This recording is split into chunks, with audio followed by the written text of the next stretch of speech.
उम्मीद है आप लोग पिछला वीडियो देख के रिवीजन कर लिए होंगे। पिछला टॉपिक अगर आप लोगों को समझ में आया होगा तब आगे के टॉपिक्स आप लोगों को समझ में आएंगे। तो अगर रिवीजन नहीं किए होगे तो प्लीज रिवीजन कर लो। आज हम लोग स्टार्ट करेंगे एक बहुत ही इंपॉर्टेंट टॉपिक, एरर और फ्रॉड। वैसे सिलेबस में ये एरर और फ्रॉड फ्रॉड जो है वो सेपरेटली लिखा हुआ नहीं है, ठीक है, लेकिन एरर और फ्रॉड टॉपिक में हम लोग बहुत सारी चीजें कवर करेंगे जो आपके सिलेबस से रिलेटेड है। तो सबसे पहले तो समझते हैं कि एरर और फ्रॉड है क्या। एरर और फ्रॉड है क्या, मैंने आप लोगों को बताया था कि हमारे ऑडिटिंग में एक चीज होती है, वो होती है स्टैंडर्ड ऑन ऑडिटिंग, अंकेक्षण मानक जो है वो जारी किया जाता है। तो अंकेक्षण मानक 240 में, स्टैंडर्ड ऑन ऑडिटिंग 240 में फ्रॉड के बारे में बताया गया है कि ऑडिटिंग के केस में किसको हम लोग फ्रॉड मानेंगे। फ्रॉड की डेफिनेशन थोड़ा सा हम लोग देखते हैं। तो कह रहा है कि फ्रॉड क्या है? an intentional act by one or more individuals among management those charged with governance, employees or third parties, ठीक है, involving the use of deception to obtain an unjust or illegal advantage।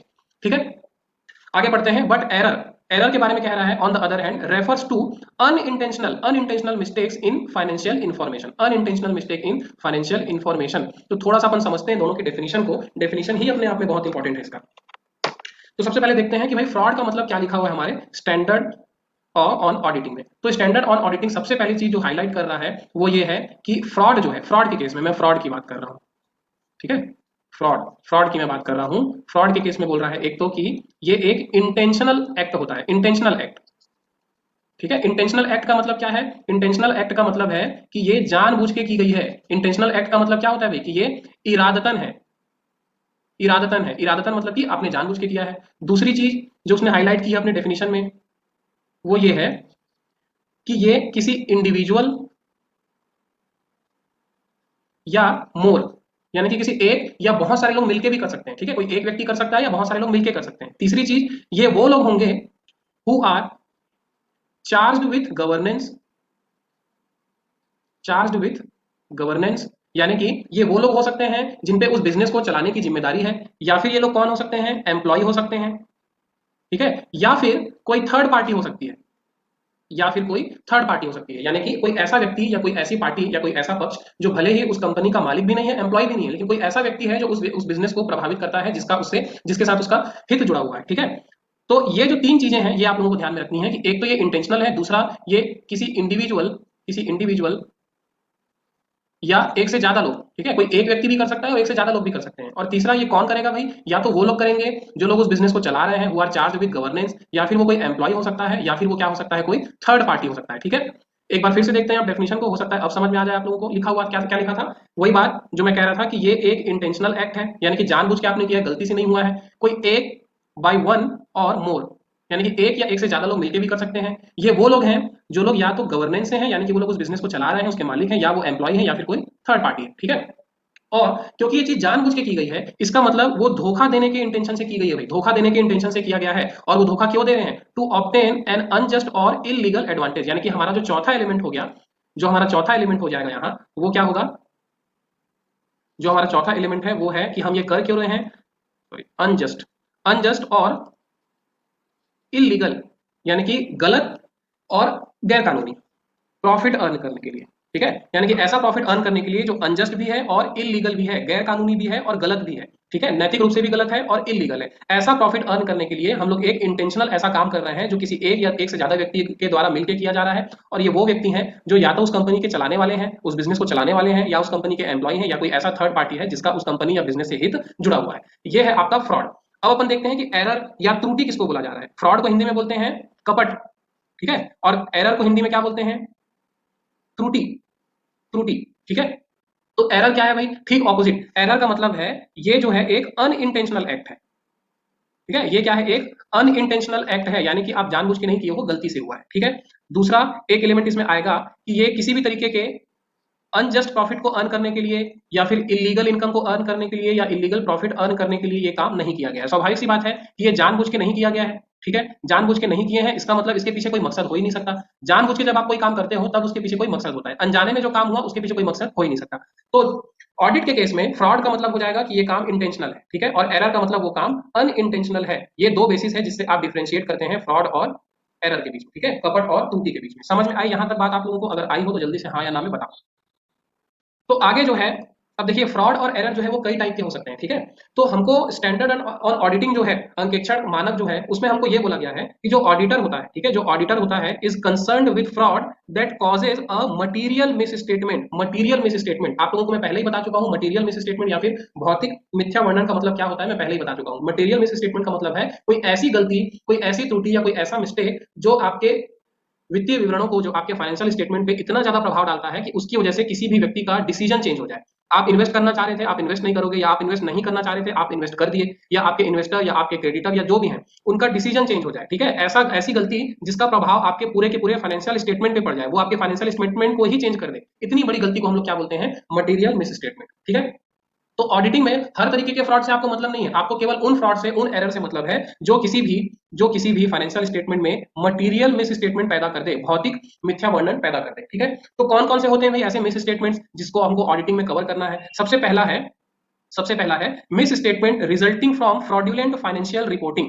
Miss statement resulting from fraudulent financial statement. Fraudulent financial statement का मतलब है कि आप जो financial statements बना रहे हो, आप जो अपना फाइनेंशियल स्टेटमेंट बना रहे हो, यानी कि आप जो अपना बैलेंस शीट बना रहे हो, प्रॉफिट लॉस अकाउंट बना रहे हो, कैश फ्लो स्टेटमेंट बना रहे हो, यही गलत है। इसमें जो चीजें आप शो कर रहे हो वो गलत है, झूठ है, फरेब है वो, ठीक है। तो एक तो ये मटेरियल मिस स्टेटमेंट होता है कि आप क्या कर रहे हो, अपने फाइनेंशियल रिपोर्टिंग में जो डेटा शो कर रहे हो वो झूठ है। दूसरे टाइप का जो मटेरियल मिस स्टेटमेंट जिसको आपको ऑडिटिंग में कवर करना है वो है miss appropriation of assets.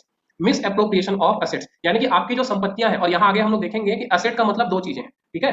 Asset की जब हम लोग बात करेंगे मिस स्टेटमेंट के लिए, तो यहाँ दो चीजें हैं, एक गुड्स को हम लोग देखेंगे और दूसरा कैश को, क्योंकि इन्हीं ऑडिटिंग में ये माना जाता है कि इन्हीं दो चीजों में गलती की जा सकती है। जो फिक्स्ड एसेट्स है उसमें आप क्या करोगे, तो ये दो चीजें हैं जिसमें आपको ध्यान देना है, गुड्स और कैश, ठीक है। तो दो तरीके का मटेरियल मिस स्टेटमेंट आपको कवर करना है ऑडिटिंग में। कौन कौन सा? एक तो फाइनेंशियल रिपोर्टिंग में जो गलती हो रही है, दूसरा आपके एसेट में जो मिस एप्रोप्रिएशन हो रहा है या मिस स्टेटमेंट हो रहा है, आप अपनी संपत्ति में जो गलती कर रहे हो, जो आप संपत्ति के बारे में झूठ बोल रहे हो, और दूसरा आप जो वित्तीय विवरण बना रहे हो, फाइनेंशियल स्टेटमेंट जो आप बना रहे हो, आप उसके बारे में झूठ बोल रहे हो, ठीक है। आगे हम लोग देखेंगे कि दोनों में किस तरीके से फ्रॉड किया जा सकता है। तो सबसे पहले देखते हैं कि फाइनेंशियल रिपोर्टिंग में, यानी कि आपके वित्तीय विवरणों में किस तरीके की फ्रॉड फ्रॉड की जा सकती है, ठीक है। एक एक करके देखते हैं भाई। सबसे पहले देखते हैं मैनिपुलेशन। मैनिपुलेशन और फाल्सिफिकेशन, या फिर जिसको हम लोग बोलते हैं धोखेबाजी, फॉर्जरी, और अल्टरेशन ऑफ अकाउंटिंग रिकॉर्ड्स, ठीक है। या फिर सपोर्टिंग डॉक्यूमेंट जो होते हैं, यानी कि जो भी अकाउंटिंग आपने की है उसके सपोर्ट में आपने जो भी डॉक्यूमेंट लगाया है। सपोर्टिंग डॉक्यूमेंट का मतलब है वो सारा कागज, वो सारा डॉक्यूमेंट जिसके बेसिस पे आप अकाउंटिंग करते हैं, उसको हम लोग बोलते हैं क्या, supporting document. As an auditor जब आप ये चेक करोगे कि ये अकाउंटिंग सही है या नहीं, तो आप कैसे चेक करोगे, आप उससे रिलेटेड डॉक्यूमेंट्स मांगोगे अकाउंटेंट से कि भाई आपने ये जो एंट्री की है उसके रिलेटेड आप कोई डॉक्यूमेंट दिखाओ, कोई बिल दिखाओ, कोई इनवॉइस दिखाओ, या कोई मेमोरेंडम दिखाओ। उसको हम लोग क्या बोलते हैं, सपोर्टिंग डॉक्यूमेंट, ठीक है। तो पहला जो तरीका है फाइनेंशियल रिपोर्टिंग को गलत दिखाने का या मैनिपुलेट करने का, वो है कि आप अपने अकाउंटिंग रिकॉर्ड को चेंज कर देते हो, ठीक है, या आप अपने सपोर्टिंग डॉक्यूमेंट जो है उसको आप जाली बनवाते हो, गलत बनवाते हो, झूठा बनवाते हो। 1,000 रुपए का खर्चा किए थे और जबरदस्ती 10,000 का बिल बनवा लिया ताकि आपका प्रॉफिट कम दिखे और आपको कम टैक्स देना पड़े। ये भी एक तरीका है। तो इसको हम लोग क्या बोलते हैं, अपने अकाउंटिंग रिकॉर्ड या अपने लेखा रिकॉर्ड में हेर फेर करना, ठीक है।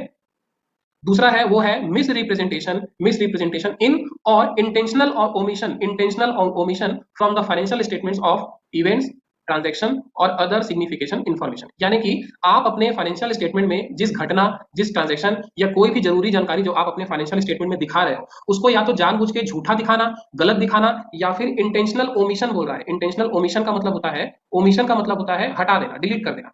आप दिखाई नहीं रहे हो उस चीज को, ठीक है। जो चीजें हैं उसको आप दिखाई नहीं रहे हो, तो या तो आप उसको दिखा तो रहे हो लेकिन गलत तरीके से दिखा रहे हो, कम को ज्यादा, ज्यादा को कम दिखा रहे हो, या फिर आप उसको दिखाई नहीं रहे हो। इंटेंशनल ओमिशन का मतलब होता है जानबूझ के उस चीज को हटा देना, ठीक है। ये एक तरीका हो गया। और क्या तरीका हो सकता है भाई, बोल रहा है intentional misapplication of accounting principles relating to amounts, या फिर क्लासिफिकेशन, मैनर ऑफ प्रेजेंटेशन, या फिर डिस्क्लोजर। सीधे सीधे बोला जाए तो आप अकाउंटिंग प्रिंसिपल्स का गलत तरीके से इस्तेमाल कर रहे हो, अकाउंटिंग प्रिंसिपल्स का गलत तरीके से इस्तेमाल कर रहे हो। मतलब कि आपको, जो आप स्टॉक को एसेट दिखा रहे हो, असेट को स्टॉक दिखा रहे हो, ठीक है, तो इसको बोला जाता है अकाउंटिंग प्रिंसिपल का गलत इस्तेमाल करना। कैसे क्या से हमको मतलब नहीं है, आपको बस इतना ध्यान रखना है कि आप अकाउंटिंग प्रिंसिपल्स का गलत इस्तेमाल कर रहे हो। तो ये भी एक तरीका है आपके फाइनेंशियल स्टेटमेंट्स को गलत दिखाने का या मैनिपुलेट करने का, ठीक है। अब एक चीज थोड़ा सा हम लोग देख लेते हैं कि आप अपने फाइनेंशियल स्टेटमेंट्स को गलत क्यों दिखाते हो, इसके पीछे कारण क्या क्या हो सकते हैं। ठीक है, अपने फाइनेंशियल स्टेटमेंट्स को झूठा दिखाने का या किसी भी जरूरी ट्रांजेक्शन को ना दिखाने का या ज्यादा या कम दिखाने का मोटिव क्या क्या हो सकता है। तो एक तो मोटिव हो सकता है फाइनेंशियल ऑब्लिगेशन और प्रेशर, यानी कि मैनेजमेंट की तरफ से आपको इतना प्रेशर आ रहा है कि आपको अच्छा रिकॉर्ड दिखाना है या आपको अच्छा परफॉर्म करना है, या फिर आपने किसी से प्रॉमिस कर रखा है, किसी बैंक से आपने लोन लिया है तो आपने उसको प्रॉमिस कर रखा है कि भाई हमारा बिजनेस जो है वो दिन दोगुनी रात चौगुनी तरक्की करेगा, तो आप मुझे हमको 1,000 करोड़ का लोन दे दो। तो आपके सामने या तो कोई जिम्मेदारी है, ऑब्लिगेशन का मतलब जिम्मेदारी, या फिर किसी तरीके का दबाव है, प्रेशर है, तो इसकी वजह से आप ऐसा काम कर सकते हो। दूसरा कारण क्या हो सकता है, managements unrealistic goals. Managements unrealistic goals का मतलब है कि आप बहुत ज्यादा हवा हवाई एम बना लिए हो। ठीक है, आपने जो अपना ऑब्जेक्टिव बना रखा है, जो आप एम बना के रखे हो, वो बहुत ज्यादा अनरियलिस्टिक है। आपने ऐसे बड़े बड़े वादे कर रखे हैं अपने इन्वेस्टर से, अपने शेयर होल्डर से, कि भाई हम लोग एक साल में अपने शेयर का प्राइस 4 गुना करके दिखा देंगे, दिन दोगुनी रात चौगुनी तरक्की करेंगे, जो बड़ी बड़ी कंपनियां पहले से हैं उनको हम पीछे कर देंगे। इस टाइप का आप अनरियलिस्टिक गोल बना के रखे हो, यानी कि इसको हिंदी में बोल सकते हैं अव्यवहारिक उद्देश्य, अव्यवहारिक आपने लक्ष्य अपना तय कर रखा है। तो उसकी वजह से भी आपको अपने फाइनेंशियल स्टेटमेंट्स को मैनिपुलेट करना पड़ेगा, झूठा दिखाना पड़ेगा, नहीं तो लोगों का भरोसा आपकी कंपनी से हट जाएगा। इसके बाद है डिससेटिस्फाइड एम्प्लॉइज। डिससेटिस्फाइड एम्प्लॉइज या फिर lack of motivation. Dissatisfied employees जो है ये बहुत ही अच्छा बहाना है हमारे गवर्नमेंट एम्प्लॉइज के लिए। ठीक है, कि भैया हमारी तनख्वाह कम है इसलिए हमको रिश्वत देना पड़ता है या इसलिए हमको चोरी करनी पड़ती है, तो ये भी एक कारण है। आपका एम्प्लॉइज जो है वो सेटिस्फाइड नहीं है। उसके बाद है नेम गेम। नेम गेम का मतलब कि सीधा सा मतलब ये है कि कोई बड़ा मैनेजर है, ठीक है, या कोई बड़ा अधिकारी है, सीईओ है, वो सिर्फ अपनी धौंस जमाने के लिए अपने अकाउंटेंट्स पे, अपने एम्प्लॉइज पे दबाव डाल रहा है कि वो लोग गलत काम करें, कम को ज्यादा, ज्यादा को कम बताएं। इसको हम लोग बोलते हैं नेम गेम, यानी कि अपने पद की गरिमा या अपने पद की ताकत दिखाने की कोशिश करना। और लास्ट है अपॉर्चुनिटी टू कमिट फ्रॉड। मतलब कि मौका मिला तो चोरी कर लिए, मौका मिला तो आप अपना सामान उठा के निकल लिए, मौका मिला तो आप गले में से पैसा निकाल के अपने जेब में रख लिए। तो ये कुछ कारण हो सकते हैं कि क्यों हम लोग ये वाला काम करते हैं, क्यों हम लोग फाइनेंशियल स्टेटमेंट में या फाइनेंशियल रिपोर्टिंग में गलती करते हैं। ठीक है, गलती क्या बोला जाए, वो तो जानबूझ के होती है। तो ये कुछ कारण है। अगला देखते हैं कि जो दूसरा जो एक था, दूसरा मिस स्टेटमेंट जो था, दो मिस स्टेटमेंट मैंने आप लोगों को बताया जिसमें हम जिसको ऑडिटिंग में हमको कवर करना है। एक कि आप अपने फाइनेंशियल रिपोर्टिंग में कुछ गलती कर रहे हो, और दूसरा क्या, आप अपने एसेट में कुछ गलती कर रहे हो, यानी कि अपनी संपत्ति के बारे में जो जानकारी आप दे रहे हो वो कुछ गलती है उसमें। तो वो हम लोग देख लेते हैं कि किस किस तरीके से आप अपने एसेट में गलती करते हो। थोड़ा सा पढ़ते हैं इसमें लिखा क्या है। It involves theft of an entity's assets. ठीक है, यानी किसी व्यापारिक संस्था की संपत्तियों की चोरी को हम लोग इसमें इंक्लूड कर रहे हैं। मिस एप्रोप्रिएशन ऑफ एसेट का मतलब वही है कि जो भी बिजनेस है, जो भी बिजनेस एंटिटी है, उसकी संपत्ति की चोरी हम लोग कर लेते हैं। ठीक है, आगे लिखा है is often perpetrated by employees in relatively small and immaterial amounts. यानी कि जो छोटे एम्प्लॉइज होते हैं वो लोग जनरली ये काम करते हैं किस केस में, जब अमाउंट जो है बहुत छोटा मोटा है, यानी कि इतना नेग्लिजिबल अमाउंट है कि अगर हम लोग उस अमाउंट की चोरी कर लें तो उससे कुछ खास फर्क नहीं पड़ेगा, कि कोई उस चीज को ऑब्जर्व नहीं कर पाएगा। ठीक है, आगे लिखा है however it can also involve management who are usually more able to disguise or conceal misappropriation. यानी कि बोल रहा है कि कभी कभी मैनेजमेंट के लोग भी ये चिंदी चोरी करते हैं। क्यों? क्योंकि इस टाइप के गलतियों को छुपाना बहुत आसान होता है, और इस तरीके की त्रुटियों को, इस तरीके के फ्रॉड्स को डिटेक्ट कर पाना, ढूंढ पाना, पकड़ पाना थोड़ा सा मुश्किल होता है। तो किस तरीके से ये काम ये लोग करते हैं देखते हैं अपन। एसेट के केस में मैंने आप लोगों को बताया था कि वो या तो गुड्स की चोरी होगी या तो कैश की चोरी होगी। तो गुड्स की चोरी कैसे होगी, लिखा है fraud in the form of misappropriation of goods is still more difficult to detect. यानी कि छोटी मोटी गुड्स की चोरी करना तो जो है और उस चोरी को पकड़ना वो थोड़ा सा मुश्किल होता है। अब इसमें होता क्या है भाई, इसमें बेसिकली होता ये है, मिस एप्रोप्रिएशन ऑफ गुड्स के केस में क्या होता है, एम्प्लॉयज जो है ना वो लोग कंपनी के गुड्स को अपने पर्सनल यूज में ले आते हैं, वो लोग पर्सनली यूज कर लेते हैं। आपकी कॉपी की दुकान थी, आप कॉपी की दुकान में काम करते थे, अब आप क्या किए, एक छोटी सी कॉपी उठाए और उसको आप अपने पर्सनल यूज करने लगे बिना उसका प्राइस पे किए, बिना उसका प्राइस पे किए। ठीक है, यानी कि आप फिजिकली उसकी क्वांटिटी को मैनिपुलेट कर रहे हो भाई। जितना भी स्टॉक आपके बिजनेस में था, आप एक एम्प्लॉय हो और आप जिस कंपनी में काम करते हो या जिस बिजनेस में आप काम करते हो, वहां जितना भी स्टॉक रखा हुआ था, आप उस स्टॉक में से थोड़ा सा आप क्या किया, आप अपने यूज के लिए रख लिए। आप किराने की दुकान में काम करते थे, एक पैकेट बिस्किट उठाया और उसको अपने बैग में रख लिए, एक पैकेट मिक्सचर का उठाया उसको बैग में रख लिए। तो इस तरीके का जो मिस एप्रोप्रिएशन होता है गुड्स का इसलिए बोला गया है कि इस टाइप की गलतियों को, फ्रॉड को पकड़ पाना बहुत मुश्किल है भाई। क्यों? क्योंकि वो इतना नेग्लिजिबल अमाउंट है उसका और इतना नेग्लिजिबल क्वांटिटी है कि उसका डिफरेंस आसानी से दिखता नहीं है। तो ये तो हो गया एक आपका मिस एप्रोप्रिएशन ऑफ गुड्स। इसको रोकने के लिए ऑडिटर क्या कर सकता है, इसको रोकने के लिए ऑडिटर ये कर सकता है कि एक तो वो फिजिकली चेक करे कि कितनी क्वांटिटी खरीदी गई थी, कितनी क्वांटिटी बिकी, कितने अमाउंट की क्वांटिटी बिकी, और उसके हिसाब से वो मैच कर सकता है नंबर्स को। 1000 इकाई जो है, 1000 यूनिट खरीदी गई थी, 800 इकाई जो है बिकी है, 800 यूनिट जो है वो बिकी है, और उसके हिसाब से इतना पैसा आना चाहिए। अब वो ये देखेगा कि कितना बचा है। अगर वाकई में 200 यूनिट्स बचा है, इसका मतलब सब काम सही चला है। लेकिन 800 यूनिट बिका है और बचा है सिर्फ 150 यूनिट, तो फिर वो 50 यूनिट का हिसाब गया कहाँ? वो जो 50 यूनिट का डिफरेंस आ रहा है, किस तरीके से 1000 यूनिट जो है वो आपने खरीदा था, ठीक है, उसमें से 800 यूनिट जो है वो बिक गई, बचनी कितनी चाहिए, 200 यूनिट बचनी चाहिए। ठीक है, लेकिन एक्चुअली बचा कितना है, सिर्फ 150। तो ये जो 50 यूनिट का डिफरेंस आ रहा है, इसको वो चेक करने की कोशिश करेगा कि कहीं ऐसा तो नहीं कि ये यहाँ के एम्प्लॉय लोग 50 यूनिट को दबा दिए।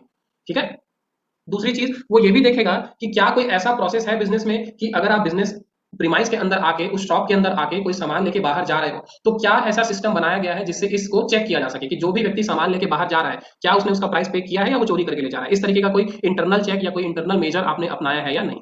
ठीक है, ये हो गया गुड्स के केस में। अगला हम लोग देखते हैं कि कैश की चोरी किस तरीके से होती है। ठीक है, कैश की का मैनिपुलेशन या मिस एप्रोप्रिएशन किस तरीके से होता है।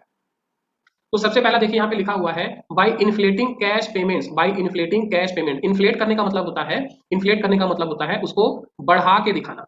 ठीक है, बढ़ा के दिखाना। कैसे बढ़ा के दिखाओगे? बढ़ा के कैसे दिखाओगे भाई? यानी कि 100 रुपए का खर्चा था, 100 रुपए का आपने खर्चा किया था और आपने उसकी एंट्री कितने की कर दी? 1000 रुपए की। ठीक है, 100 रुपए का खर्चा था और आपने उसकी एंट्री कर दी 1000 रुपए की, यानी कि जो 900 रुपए का डिफरेंस है वो आप अंदर कर दिए। ठीक है, वो एम्प्लॉय क्या किया? अपने जेब में डाल लिया। उसने लिख दिया कि भाई हमने जो सफाई कर्मचारी था, ठीक है, जो स्वीपर था, उसको हमने 1000 रुपए का पेमेंट किया है भाई, 1000 रुपए लिया है वो, जबकि एक्चुअली उसने कितना रुपए वो चार्ज दिया? 100 रुपए का। तो वो क्या करेगा? 1000 रुपए की एंट्री कर देगा और 900 रुपए को वो अपने जेब में डाल लेगा। इसको बोला जाता है इन्फ्लेटिंग कैश पेमेंट्स। ठीक है, अब आप कैसे इन्फ्लेट करोगे, किस किस तरीके से आप कैश पेमेंट को इन्फ्लेट करोगे, वो यहाँ पे लिखा हुआ है। कैसे? Making payments against fictitious vouchers, यानी कि जाली वाउचर्स जो है, जाली वाउचर्स, उसका आप पेमेंट कर रहे हो। ठीक है, जाली वाउचर का मतलब कि वैसे कोई वाउचर है नहीं, कोई आपके पास बिल नहीं है, कोई ऐसा वाउचर आपके पास नहीं है। वाउचर का मतलब वही बिल या इनवॉइस को हम लोग वाउचर बोलते हैं। तो फिक्टिशियस वाउचर का मतलब है काल्पनिक बिल आपके पास है और आप उसका पेमेंट किए जा रहे हैं। वो पेमेंट जा कहीं नहीं रहा है, वो एक नकली पेमेंट है, नकली वाउचर है और आप उसको पेमेंट कर रहे हो, यानी कि आप अपना खर्चा बढ़ा के दिखा रहे हो। दूसरा तरीका क्या है? Making payments against against vouchers the amount whereof have been inflated, यानी कि आप जो जिस वाउचर का पेमेंट कर रहे हो वो है तो असली, वो है तो ओरिजिनल, ठीक है, लेकिन उसका जो अमाउंट है उसको जानबूझ के बढ़ाया गया है, जानबूझ के बढ़ाया गया। लिखा हुआ है making payment against vouchers that the amounts thereof have been inflated. अब यहां पर आप क्या कर रहे हो? अमाउंट को इन्फ्लेट कर रहे हो। पहले वाले केस में क्या था? आप खर्चे को ही इन्फ्लेट कर रहे हो, यानी कि जो खर्चा है ही नहीं, जिस जो वाउचर एक्चुअली एग्जिस्ट करता ही नहीं, आप उसका पेमेंट कर रहे हो। दूसरे केस में वाउचर तो है, वाउचर तो एग्जिस्ट कर रहा है, लेकिन आप क्या कर रहे हो? उसके अमाउंट को जानबूझ के बढ़ा के दिखा रहे हो। 100 रुपए को 1000 दिखा रहे हो, 1000 को 5000 दिखा रहे हो, ऐसा। ठीक है, तीसरा केस है manipulating totals of wages. Totals of wages यानी कि फिर से वही बात, टोटल वेज आपको 1000 रुपए देना था, आप उसको 10,000 रुपए दिखा दिए, 9,000 रुपए को आप अंदर कर दिए। ठीक है, ये हो गया कि आप अपने वेजेस के अमाउंट को इन्फ्लेट कर रहे हो। देखो, इन्फ्लेट का मतलब वही है, बढ़ाना। ठीक है, इन्फ्लेट का मतलब है बढ़ाना। जो बलून होता है ना, बलून, बलून फुलाने को भी हम लोग क्या बोलते हैं? इन्फ्लेट करना। ये एक बलून है और इसको हम लोग अगर फुलाएंगे, इसको बड़ा करेंगे, तो इसी को बोला जाता है इन्फ्लेट करना। तो उसी तरीके से अगर आप अपना बिल इन्फ्लेट कर रहे हो, मतलब आप अपना बिल जानबूझ के बढ़ा रहे हो। उसके बाद अगला देखते हैं casting a larger total of पेटी कैश एक्सपेंडिचर। पेटी कैश एक्सपेंडिचर क्या होता है भाई? पेटी कैश का मतलब कि जो रोज के छोटे मोटे खर्चे होते हैं, रोज के जो छोटे मोटे खर्चे होते हैं, चाय नाश्ता का, स्टेपलर का, स्टेशनरी का, ठीक है, रिफिल का, या कॉफी का, नाश्ते का, इन सब का जो छोटा मोटा खर्चा होता है, आप उसको इन्फ्लेट कर रहे हो, यानी कि उसका खर्चा ज्यादा दिखा रहे हो। एक दिन में 500 रुपए खर्चा हुआ और आप जबरदस्ती 1000, 2000 या 3000 रुपए का दिखा रहे हो। तो ये कुछ तरीके हैं जिससे आप क्या करते हो? कैश पेमेंट को इन्फ्लेट करते हो, कैश पेमेंट को इन्फ्लेट करते हो। चाहे वो कैश पेमेंट वाउचर्स का हो, चाहे वो कैश पेमेंट वेजेस का हो, मजदूरी का हो, रोज के छोटे मोटे खर्चों का हो, आप क्या कर रहे हो? उसको इन्फ्लेट कर रहे हो, यानी कि ज्यादा बढ़ा के दिखा रहे हो। उसी को बोला जाता है क्या? इन्फ्लेटिंग कैश पेमेंट, चाहे किसी भी तरीके से हो। उसके बाद है अगला हमारा by suppressing cash receipt. By suppressing cash receipt, यानी कि जब पेमेंट की बात आ रही थी, जब पेमेंट की बात थी तो आप इन्फ्लेट कर रहे थे, यानी कि पेमेंट को ज्यादा दिखा रहे थे। जब बात रिसिप्ट की आई, जब बात रिसिप्ट की आई, तब आप क्या कर रहे हो? उसको सप्रेस कर रहे हो। सप्रेस करने का मतलब आप उसको कम करके दिखा रहे हो। आप ये बोल रहे हो सीधा सीधा कि भैया कमा कम रहे हैं और पेमेंट ज्यादा कर रहे हैं। जब बात पेमेंट की आ रही थी तो आप क्या कर रहे थे? इन्फ्लेट कर रहे थे।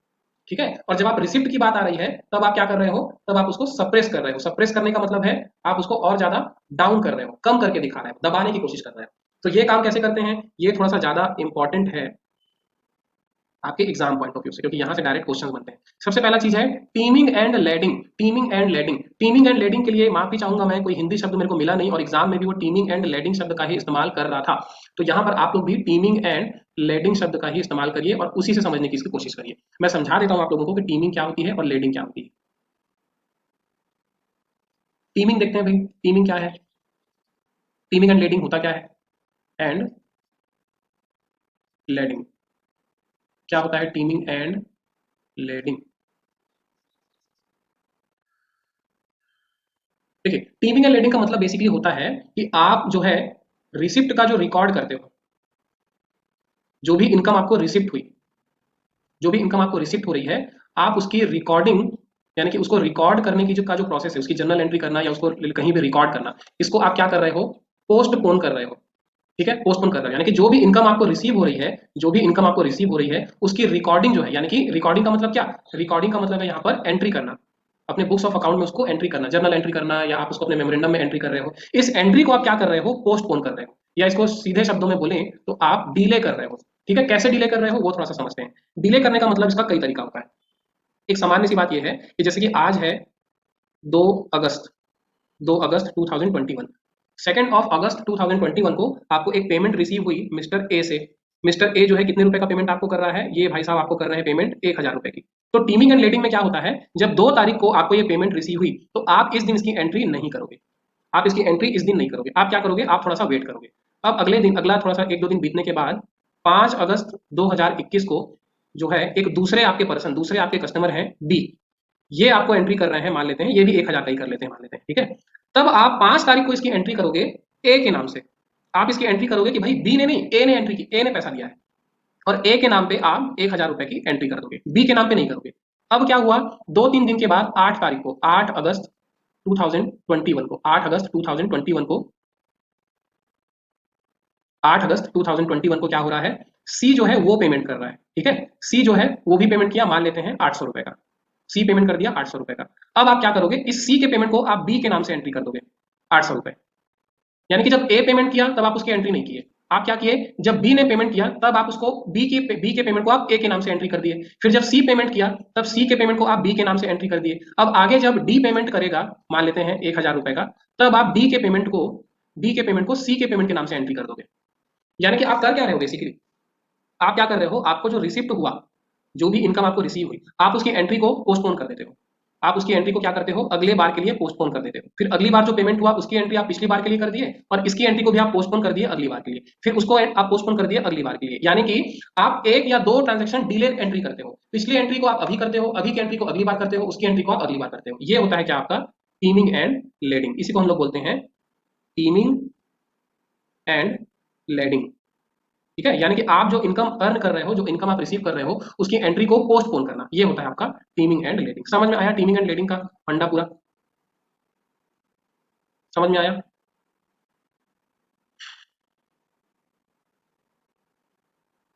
उसके बाद एक जो दिया हुआ है वो है एडजस्टिंग अनऑथराइज्ड और fictitious rebates, allowances, discounts to customers accounts and misappropriating amounts paid by them. इसका मतलब ये है कि आप क्या कर रहे हो ना, आप जानबूझ के अपने कस्टमर्स को, जो आपके कस्टमर्स हैं, आप उनको झूठा डिस्काउंट दे रहे हो। ठीक है, झूठा डिस्काउंट दे रहे हो, झूठा रिबेट दे रहे हो, यानी कि छूट दे रहे हो, झूठा डिस्काउंट एक्चुअली आपने उनको दिया नहीं है। आप जानबूझ के दिखा रहे हो कि आपने अपने कस्टमर्स को ना 1000 की चीज 500 रुपए में दे दी, लिया पूरा 1000 रुपए में, लेकिन आप जानबूझ के डिस्काउंट दिखा रहे हो ताकि आपकी इनकम जो है थोड़ी सी कम दिखाई पड़े। जानबूझ के आप उनको रिबेट दे रहे हो, ठीक है, या फिर जानबूझ के आप उनको कोई अलाउंसेस शो कर रहे हो। अलाउंसेस शो करने का मतलब कि मान लेते हैं कि आप उनको कुछ सामान बेचे और आपने 500 रुपए गाड़ी भाड़ा का उसने उनसे वसूल किया, लेकिन आप क्या दिखा रहे हो कि गाड़ी भाड़ा जो है ना वो आप खुद वहन किए, आप खुद जो है हॉलेज बियर किए, पैसा आप उनसे ले लिए हो, लेकिन आप अपने अकाउंट में क्या दिखा रहे हो कि जो गाड़ी भाड़ा था उसका खर्चा हम खुद पे किए हैं, उनसे नहीं लिए हैं। तो इस तरीके से डिस्काउंट या किसी तरीके का अलाउंस या छूट, इस तरीके की चीजों को जानबूझ के दिखाना, जबकि आपने उन्हें ऐसी कोई सुविधा नहीं दी थी। ठीक है, ऐसा करने से क्या होगा, आपकी इनकम जो है वो थोड़ी सी कम दिखाई पड़ेगी। और अभी अभी मैं बताया, हम लोग क्या समझ रहे हैं यहाँ पर, वही चीज तो देख रहे हैं कि जब इनकम की बात आई तो आप क्या कर रहे हो, आप अपनी इनकम जानबूझ के कम दिखाने की कोशिश कर रहे हो। ठीक है, तो एक तो देख लिए क्या टीमिंग एंड लेडिंग करके आप ये काम कर सकते हो। दूसरा ये कि जानबूझ के अपने कस्टमर्स को डिस्काउंट या किसी तरीके का रिबेट दिखाने की कोशिश कर रहे हो। तीसरा है writing off as debts in respect of such balances against which cash has been received but has been misappropriated. ठीक है, यानी कि आप क्या कर रहे हो, आपका कोई डेट था, सॉरी आपका कोई डेटर था, यानी कि देनदार, जो आपके पैसे लग रहा था, जिसपे आपके उधार थे, वो आपको पैसे देने वाला था। ठीक है, और उसने क्या किया, उसने अपने पैसे दे दिए। आपका फ्रेंड आपसे 1000 रुपए का उधार लेके रखा था और वो लाके आपको 1000 रुपए वापस कर दिया, लेकिन आप उसको अपने बुक्स ऑफ अकाउंट में क्या दिखा रहे हो, आप उसको अपने बुक्स ऑफ अकाउंट में दिखा रहे हो बैड डेट्स। आप बोल दिए कि भैया ये तो हमारा डूबा ऋण हो गया, ये पैसा हमारा डूब गया। पैसा आपको एक्चुअली मिल चुका है, ठीक है, पैसा जो है वो आपको मिल चुका है, लेकिन आप क्या कर रहे हो, आप उसको अपने अकाउंट में दिखा रहे हो डूबा ऋण के रूप में। ठीक है, एक आपका डेटर था,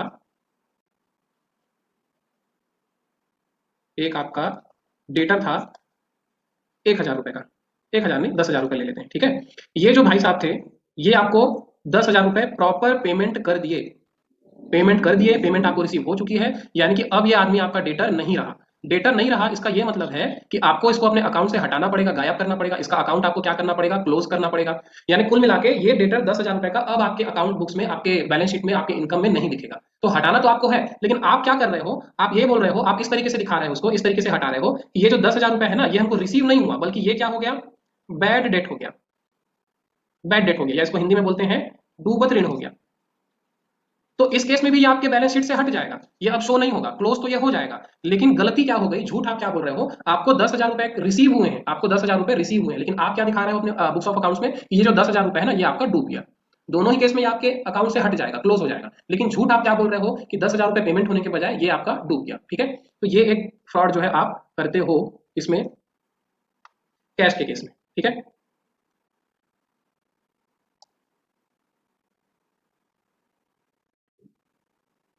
चलिए आगे बढ़ते हैं। अगला क्या है, not accounting for cash sales fully, यानी कि जितना भी कैश सेल्स आप कर रहे हो, जितना भी कैश सेल आप कर रहे हो, उसको पूरा पूरा आप डिस्क्लोज नहीं कर रहे हो। ठीक है, पूरा पूरा डिस्क्लोज आप नहीं कर रहे हो, यानी कि 10,000 रुपए का कैश सेल किए, आप क्या किए, उसको 5,000 रुपए का कैश सेल बता रहे हो और 5,000 रुपए का क्रेडिट सेल्स बता रहे हो। ठीक है, यानी 10,000 रुपए का टोटल कैश सेल हुआ। आप क्या बोले, कैश सेल्स हमारा हुआ कितना था, 10,000 रुपए का, लेकिन आप क्या डिस्क्लोज कर रहे हो अपने बुक्स ऑफ अकाउंट्स में, या अपने अकाउंट्स में एंट्री किस तरीके से कर रहे हो कि 5,000 रुपए का कैश का हुआ था, 5,000 रुपए कैश सेल्स हुआ था और 5,000 रुपए क्रेडिट सेल्स हुआ था। ठीक है, तो ये होता है कि कैश सेल्स को पूरी तरीके से डिस्क्लोज ना करना। उसके बाद अगला है not accounting for miscellaneous receipts. Miscellaneous receipts का मतलब कि जो छोटे मोटे रिसिप्ट हमको होते रहते हैं कि हम लोग अपना स्क्रैप सेल कर दिए, ठीक है, जो अवशिष्ट था उसको हम लोग बेच दिए, या कोई पेनाल्टी हमको छोटी मोटी मिल गई, इस तरीके का जो छोटे मोटे रिसिप्ट्स आपके होते हैं, जैसे पेटी एक्सपेंडिचर जो मैं भी बताया, उसी का ठीक ऑपोजिट पेटी रिसिप्ट्स भी तो हो सकते हैं आपको, तो आप उसकी एंट्री कर ही नहीं रहे हो। ठीक है, उसकी एंट्री आप नहीं कर रहे हो। उसके बाद एक है writing down assets value in entirety, selling them subsequently and misappropriating the proceeds. इसका मतलब क्या है भाई, इसका मतलब क्या है, थोड़ा सा समझ लेते हैं। पहले मैं इसको हटा दूं।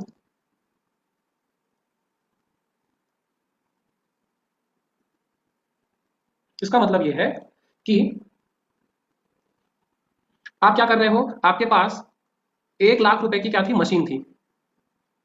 1 लाख रुपए की आपकी मशीन थी, आपने क्या किया, इस 1 लाख रुपए की मशीन को आप सेल कर दिए, आप बेच दिए। सेल मतलब कि फिर से आपको रिसीप्ट हुआ होगा, कुछ आपने फिर से कुछ रिसीव किया होगा। सेल क्या है, एक तरीके का रिसिप्ट है, चाहे आपने जितने में भी बेचा हो। लेकिन आप क्या कर रहे हो, आप इस सेल, अब देखिए फिर से यहाँ पर वही वाली बात आ गई, आप सेल करो या अपनी मशीन को आप राइट ऑफ करो, अपलिखित करो, चाहे आप उसको बेचो या आप उसको अपलिखित करो, दोनों ही केस में ये मशीन क्या होगी, अब आपके अकाउंट में नहीं दिखेगी। ठीक है, दोनों ही केस में क्या होगा, ये जो मशीन है आपके अकाउंट में शो नहीं होगी। इसको मैं थोड़ा अच्छे से यहाँ पर समझा देता हूँ। देखिए, मशीन है आपके पास 1 लाख रुपए की। ठीक है, अब इसमें दो चीजें हो सकती हैं। दो चीजें कौन कौन सी हो सकती हैं, या तो आप इसको सेल करो या फिर आप इसको क्या करो, राइट ऑफ करो। राइट ऑफ करने का मतलब अपलिखित करना, जैसे कि इसको डेप्रिसिएशन जो हम लोग लगाते हैं वो एक तरीके का राइट ऑफ करना हुआ। ठीक है, वो क्या हुआ, एक तरीके का राइट ऑफ करना हुआ। तो चाहे आप इसको सेल करो चाहे आप इसको राइट ऑफ करो, दोनों ही केस में एक चीज तो कॉमन है, और वो ये है कि ये जो मशीन है वो आपके बुक्स ऑफ अकाउंट से हट जाएगी। बुक्स ऑफ अकाउंट से जो है ये क्या हो जाएगा, रिमूव हो जाएगा। यानी कि अब चाहे आप उसको बेच दो चाहे वो मशीन पूरी तरीके से राइट ऑफ हो जाए, दोनों ही केस में ये जो मशीन है आपके बुक्स ऑफ अकाउंट से गायब हो जाएगी भाई, अब ये नहीं दिखेगी। तो आपने किया क्या है, आपने ये किया है कि आपने अपनी मशीन को बेचा है, आपने सेल किया है। लेकिन क्योंकि अगर आप ये दिखा दोगे कि मशीन को हमने बेचा है, तो फिर क्या होगा, तो फिर आपको ये दिखाना पड़ेगा कि भाई कैश आपका बढ़ गया। जब आप मशीन को बेचोगे तो कैश आपका बढ़ जाएगा, और ये चीज आप दिखाना नहीं चाहते, तो आप क्या करोगे, आप ये करोगे, आप ये दिखा दोगे कि भाई हमने मशीन को ना पूरी तरीके से राइट ऑफ कर दिया, यानी कि आप उसमें 100% डेप्रिसिएशन लगा दिए, क्योंकि उस केस में भी मशीन आपके अकाउंट से गायब हो जाएगा। तो आप क्या किए, आपने सेल ना दिखा के आपने ये दिखा दिया कि आपने अपनी मशीन को पूरी तरीके से राइट ऑफ कर दिया है। अब इसका एक फायदा ये होगा कि आपको ये दिखाना ही नहीं पड़ेगा कि आपके पास कैश आया था, आप उस कैश को छुपा सकते हो, क्योंकि आपकी मशीन तो राइट ऑफ हुई है, बिकी तो है नहीं, तो कैश के बढ़ने का तो कोई सवाल ही पैदा नहीं होता। तो ये भी एक मैनिपुलेशन प्रोसेस है, टेक्निक है, जो यूजुअली देखा जाता है, जिसको एक ऑडिटर को ध्यान में रखना है। लास्ट एक तरीका जो हो सकता है वो है by casting wrong total in the cash book. सीधी सी बात है, एक लाइन में हमको समझ में आ गया, जो कैश बुक आप बना रहे हो, ठीक है, उसका जो टोटल है आप उस टोटल को गलत दिखा रहे हो, टोटल को ही आप गलत दिखा रहे हो। आपका टोटल हो रहा है 1 लाख रुपए, आप जानबूझ के इसको दिखा रहे हो 90,000, या किसी भी तरीके से आपने सीधे सीधे उसके टोटल में गड़बड़ी कर दी। तो ये था आपका कि आप कैसे कैश को मैनिपुलेट कर सकते हो, ठीक है, किस तरीके से आप कैश को मैनिपुलेट कर सकते हो, और एक क्या था, किस तरीके से आप अपने एसेट्स को मैनिपुलेट कर सकते हो। ठीक है, उम्मीद है आप लोगों को इतनी बातें समझ में आई होंगी। तो आज के लिए इतना ही, कल हम लोग अगले वीडियो में देखेंगे एरर, टाइप्स ऑफ एरर। ठीक है, चैनल अगर आप लोग सब्सक्राइब नहीं किए होगे तो चैनल सब्सक्राइब जरूर कर देना भाई, और वीडियो में क्या क्या चीजें अच्छी नहीं लगती वो भी कमेंट करके आप लोग बताया करो। ठीक है, आप ही लोगों का चैनल है, आप लोगों के लिए ही है, अपना फीडबैक आप लोग देते रहिए, तो उसके हिसाब से मैं और चीजें सुधारता रहूंगा। तो आज के लिए क्लास ज्वाइन करने के लिए thank you so much, all the best, मेहनत करते रहिए, अगले वीडियो में मिलते हैं।